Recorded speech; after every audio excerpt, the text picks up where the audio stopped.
All right. Yo. It's starting. It's starting. Starting is the hardest, like, weirdest part. I don't know how to actually start these things. No. But let's get to it. All right. So, first things first, we got BestWorstX here. We have Luv Lukk in the building. Yeah. So, first ever interview and the new spot. I hope you're ready. I got some questions that I've been waiting to ask you. So we're gonna start off real easy and simple. How'd you come up with your? All right, no. This is why I got the questions. This is exactly why I got the questions. For this exact reason. This guy's great. Okay. So. Yeah, I mean, like, what drove you to discover music? Well, what drove me to discover music? Actually, it was my brother. Like one day we were in the hallway. My older brother, David, he passed away when I was younger. But you know, he used to listen to a lot of rap music, and in my house, it's more of a Christian music place. Like you don't. I don't know, man. You don't really listen to rap. Like you know what I mean? It's all gospel, everything. So. One day he started rapping, and I was just like, I heard it, and I was like, what is that?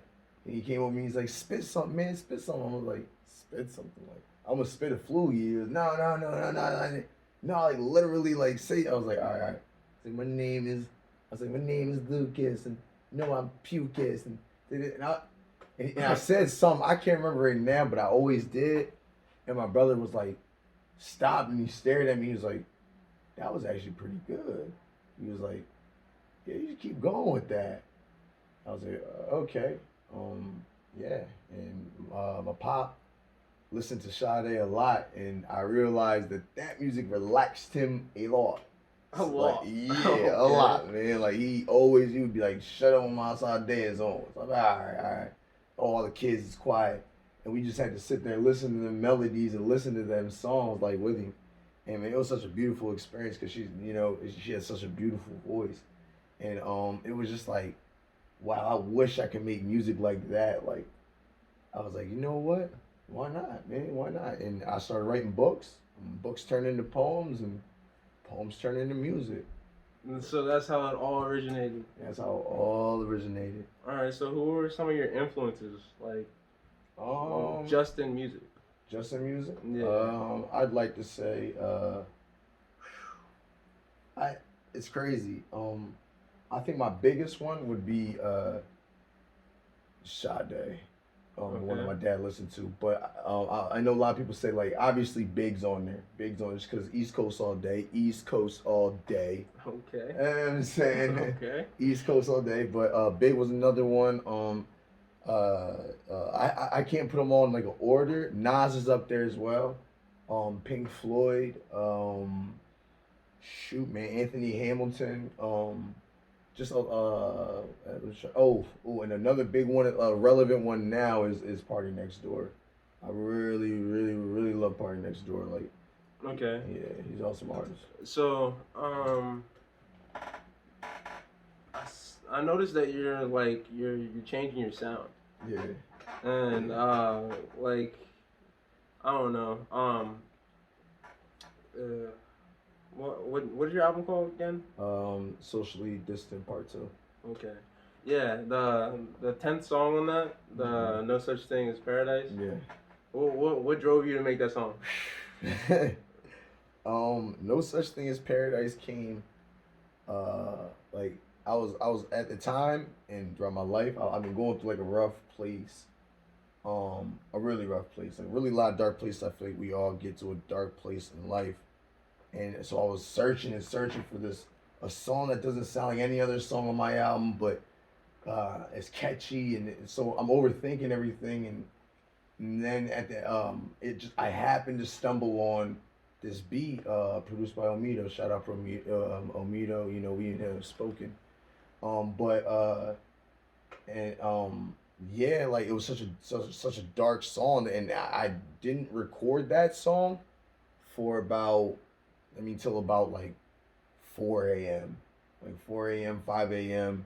And I was up all night just thinking my head was hurting. I was gonna go to sleep and give it up, and I was just, you know what, just try one more time. And then that's when I heard that beat, and I was like, no, I can do something with this. It's like I can definitely do something with this, especially with the situation. I mean, it's like such a bright beat. Yeah.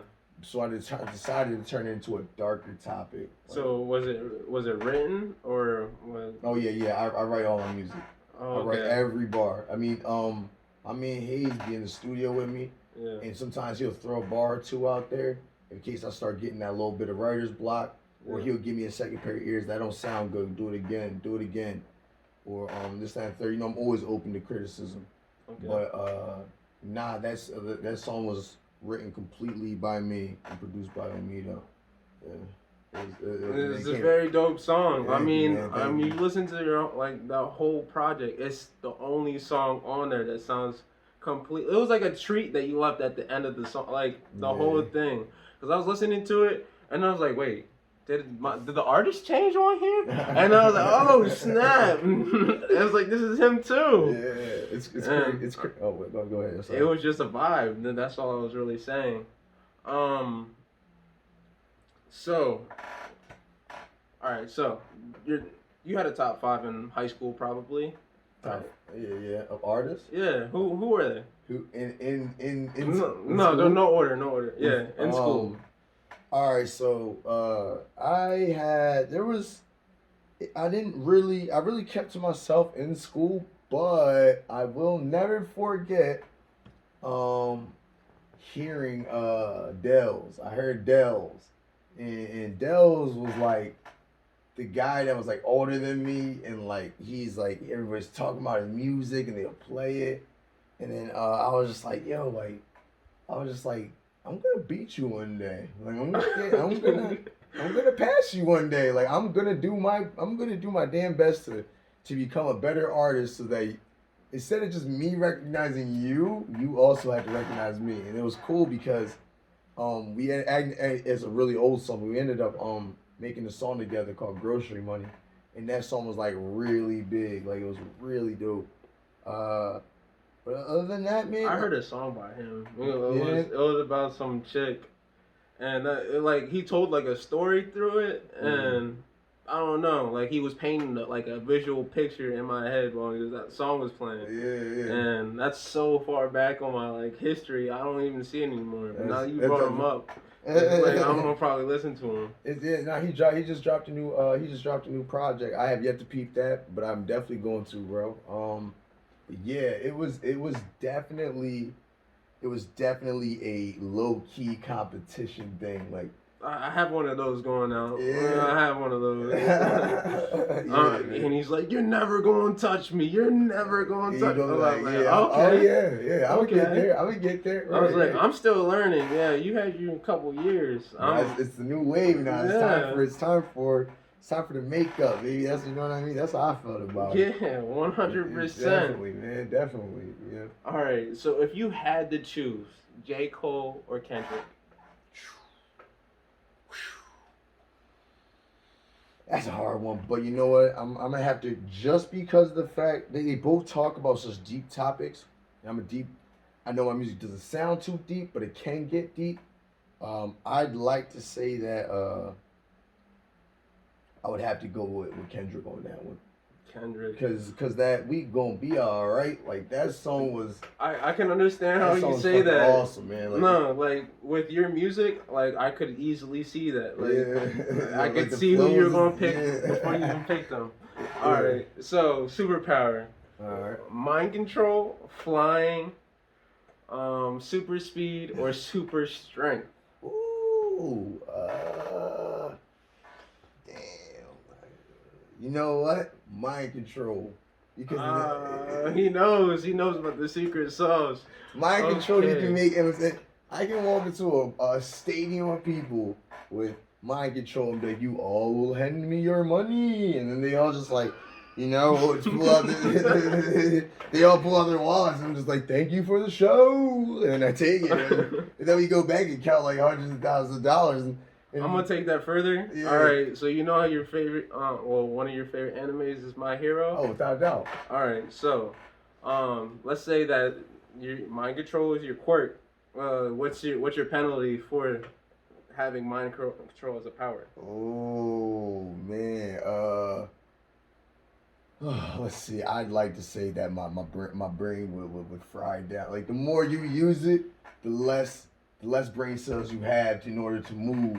Like if I were to be too old, I mean like not too old, but I guess if I used it way too long, by that time like 60 years old, I'm gonna end up.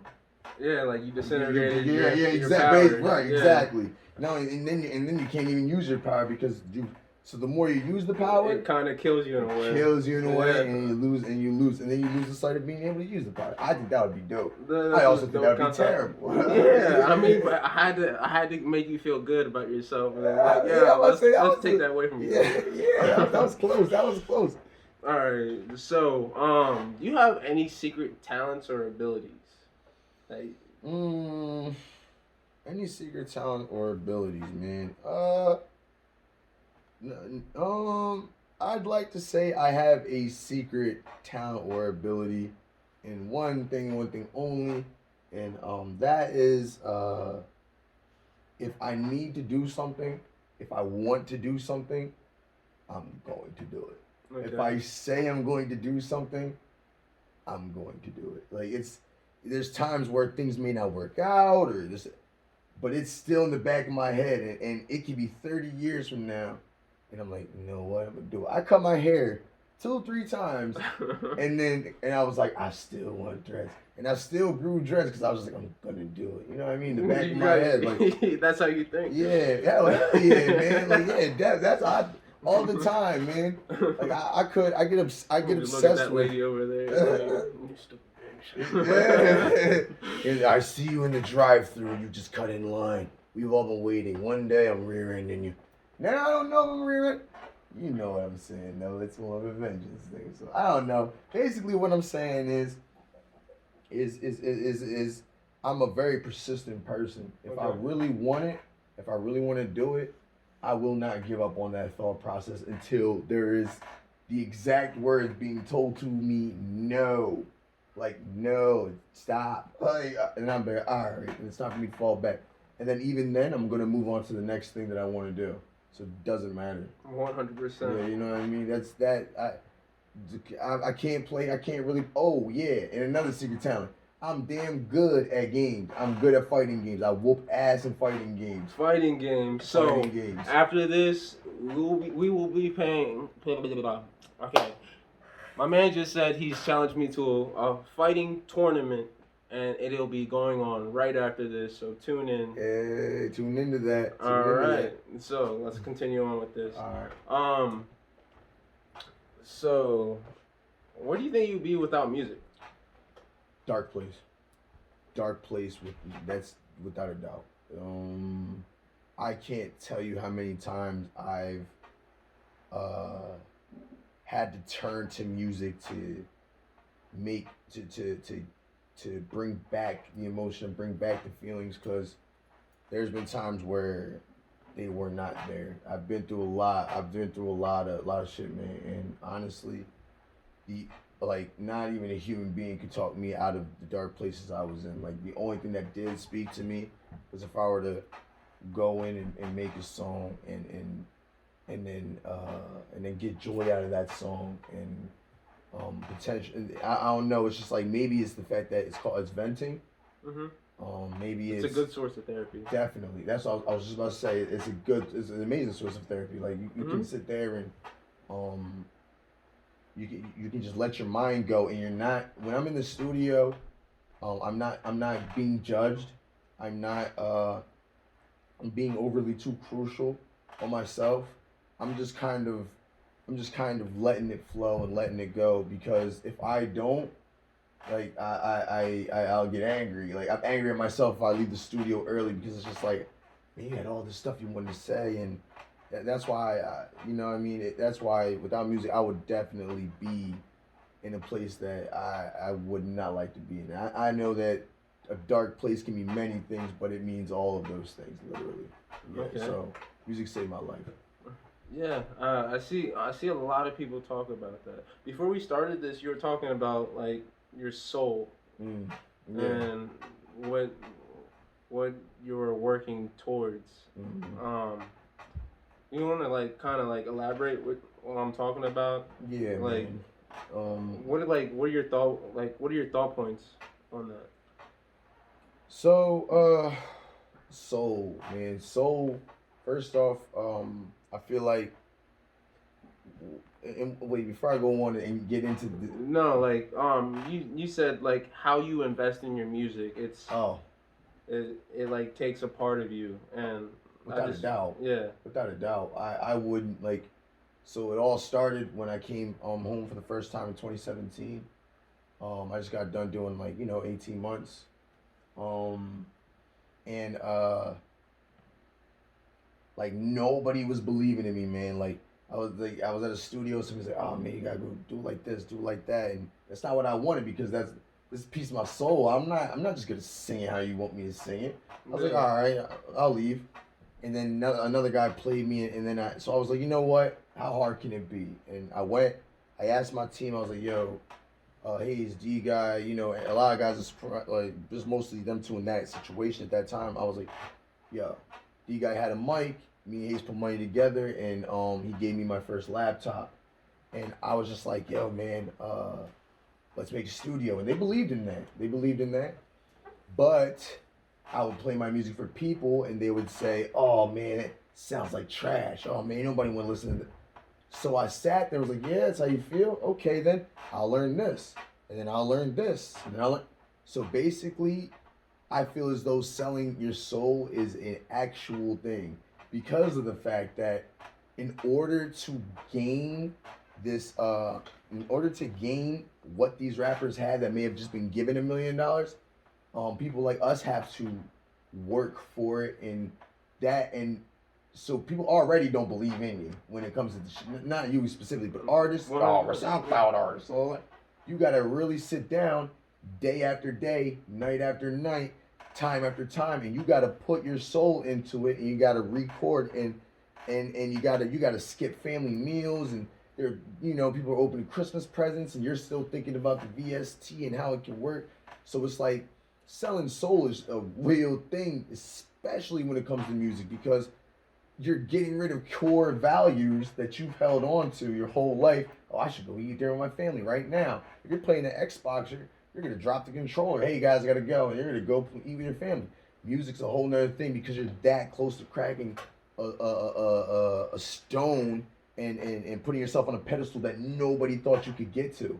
So you're like, all right, man, let me just keep at it. And honestly, man, like, it destroyed me for a little bit there. It destroyed me so bad, like, to the day in and day out, to the point where I was like, all right, man, fuck that.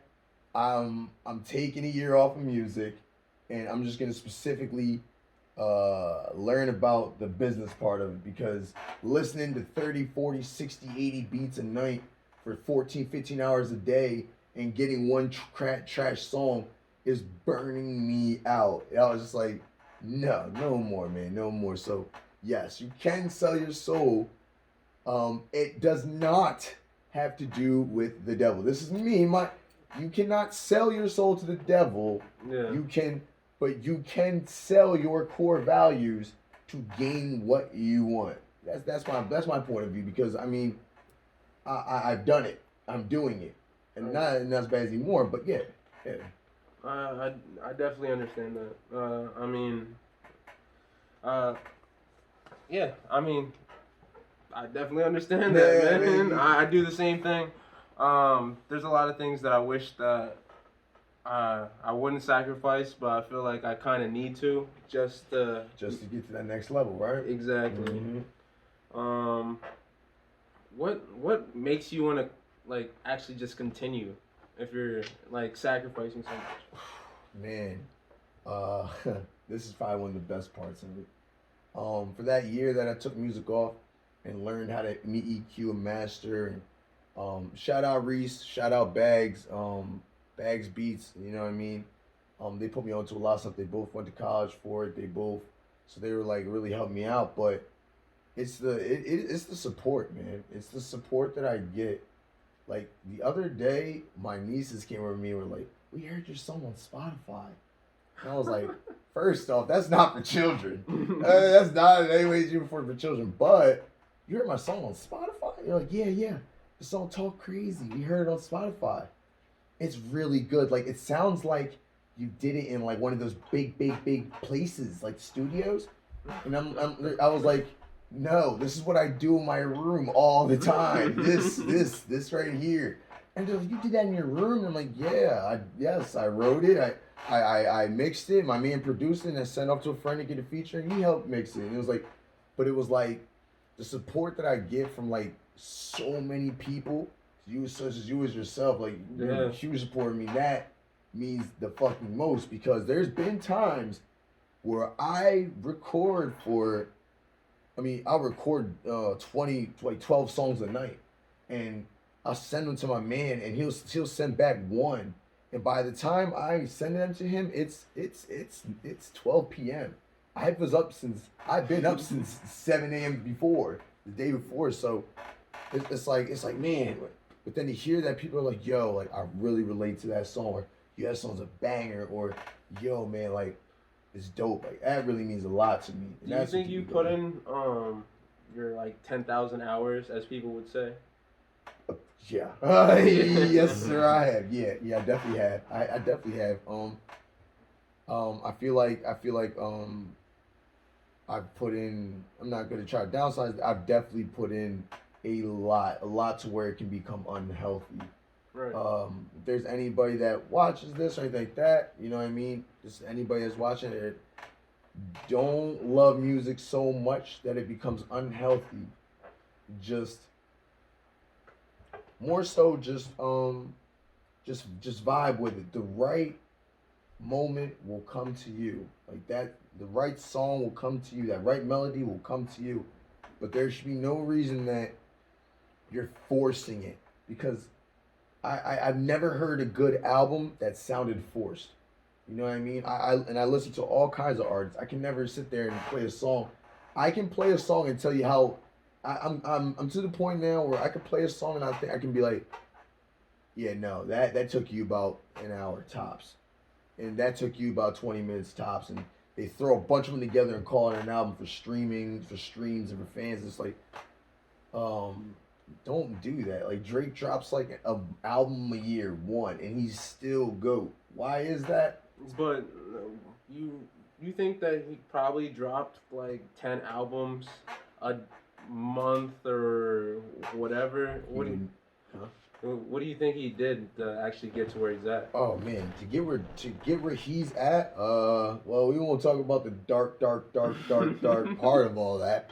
But to get to where he was at, like I remember he has, let's say, basically you gotta, he dug in his mind. Like I watched an interview with one of his friends, Preem, and Preem was like, Drake is one of the only. It was when Rico came out and Meek was saying Drake wrote that. Quentin Miller wrote that, and Drake was like, and Drake's friend came through and was like, look, Drake is one of the only people I know that writes a verse in one night, but will spend 7 weeks revising that verse and then lay it down. He was like, wow, yeah. Like in Justin Bieber's, I was watching someone, Justin Bieber, he sang the same one word over 100 times until he got that right flange, that right word. So it's like, you gotta really have dedication. You gotta really have discipline, man, or else it's not gonna do you no good. You know what I mean? It got a lot to do with discipline and dedication in the music industry. It's gonna get you down. It's gonna break you down when nobody's listening. Sometimes here, but you gotta be like, nah, fuck that. I love music. I like making it. I'm gonna do it again. You know what I mean? Do you know any artists locally that would actually pop up? Like blow up wise? Yeah. Yeah, I know a few. We're I wouldn't say we're at odds, but we're not really on too much speaking terms. So it's like I know a few though. But if I were to say, if I can name, if I could say my favorite local artist, Yeah. that are in it, like it would be Mace and Young Theus. Um, I've recorded with both the dudes. We've been in the studio for hours, Yeah. and the guys are fucking talented. Like, I've seen what Young Theus has done to your tracks. yeah, yeah. He's tough. He's Like, t- and yeah. when you guys do your songs together, I mean, you guys bounce real well together. I mean, that's always dope to see. Cause I mean, it seems like all of his shit is just vicious, like the whole time. Yeah, it's like his cadence is monsters. Yeah, he has the punches. Yeah, definitely, without a doubt. All right, I got another one for you. What's up? Big Sean or Wiz Khalifa? Big Sean. 100%? 100%. Okay. The reason, do you want a reason why? Yes, I do. Oh, shit. Look, man, look. Wiz, I love you because of what you've done to the game. You did Prince of the City 1, you did Prince of the City 2, but, my man, you have not. Like, ever since you got with Snoop, and ever since you started dropping, like, fucking, your last good album to me that gave me memories, that gave me nostalgia, was Kush and Orange Juice. It was the best album possibly in the past decade to me. But after that, you gotta keep going. You gotta keep delivering those projects. He dropped an album after that. I don't know if it was only Nigga in First Class on IFC. I was a huge Wiz fan for a long time. Yeah. And he dropped that album, and it was just like, albums are supposed to have concepts. They're supposed to have meaning. That thing was all over the place. Meanwhile, Big Sean here, his albums have gotten better every fucking time. Yeah. So what were your thoughts on Detroit 2? Detroit 2 is fire, without a doubt of mine. Like from the intro. The intro was dope. The intro was fucking dope. I don't like how I know this about mainstream labels. You got to add those certain names in there, and I feel like those are the songs where it was like, except for with Janae in it. Yeah. But and Nip, that song Nip. Ooh, that joke was hot. That joke was hot. Rest in peace to a real one, man. Yes, sir. But yo, his shit was just, it was fire, man, and you can tell like. That's one of the albums I'm talking about where you're like, all right, that took a long time to make, and it makes sense. Mm-hmm. It's not just a bullshit, you know what I mean? It's not just a bullshit album with a bunch of dumb topics. And no, like the dude, he like Zen the Fuck Out was an amazing song. Like he talks about people coming into his house with bad energies and how he don't want that. So we had topics on topics, bro. Like it's bomb. Like it's crazy. Okay, final one: Drake versus Eminem. Oh, in what sense? I mean, in what sense? Who's greater? Man, in what sense? Cause yeah, all right. Who's greater? Let's do it like this. Let's break it down, man. Cause this is a hard one for me. Eminem is a fire lyricist. Not only is he a fire lyricist, but he paved the way for a lot of artists now, black and white and Spanish. His flow was a flow that motherfuckers didn't hear. It was more like fast, and it was so raw. It was so to the point that he had people like boycotting him basically. Yeah. That's how honest and brutal his shit was. And so he paved the way for artists to be able to become that brutal with their music. Drake kind of just used that thought process and just softened it down. Now, the two generations are different. But who do you think has bigger impact? That's what I mean. It's hard, man. I'd like to say, What's going on? I'm gonna say Eminem. I was going to say Eminem, but I'm like, I'm gonna say, I would have to say that. I feel, but at the end of the day, you gotta look at it like this, man. You gotta look at it like Eminem did pave a way, but Drake created a genre himself. Yes, that is very true. A genre that to this day is still up and coming and still moving, and a genre that only he can do correctly. Like, you got people that can do it, but like they're not Drake. If that makes sense, like they're not Drake hopping in that studio. Right. Drake's so good. His mono cadence on a song is gold. Like, how the hell do you even do that? How the fuck do you mumble on a song and you make it hot? Like, he's like what? Like, but man, topics, punchlines, like he's hot, bro. He's hot. Like, and I'm a Scorpio. He's a Scorpio. So, I love Toronto. I'm hugely influenced by Toronto music, bro. Hugely influenced. So it's like, yeah. I was hugely influenced by Drake, but not as much as Eminem. Eminem is just a very dope lyricist and very, very vulgar, very in your face, and I respect that a lot about an artist. Yeah. You know what I'm saying? I the respect vibes. that. I hear him. Yeah, I hear him definitely. Definitely, man. This is very hype. All right, so we're gonna take a break and then we're gonna return. All right, sounds good.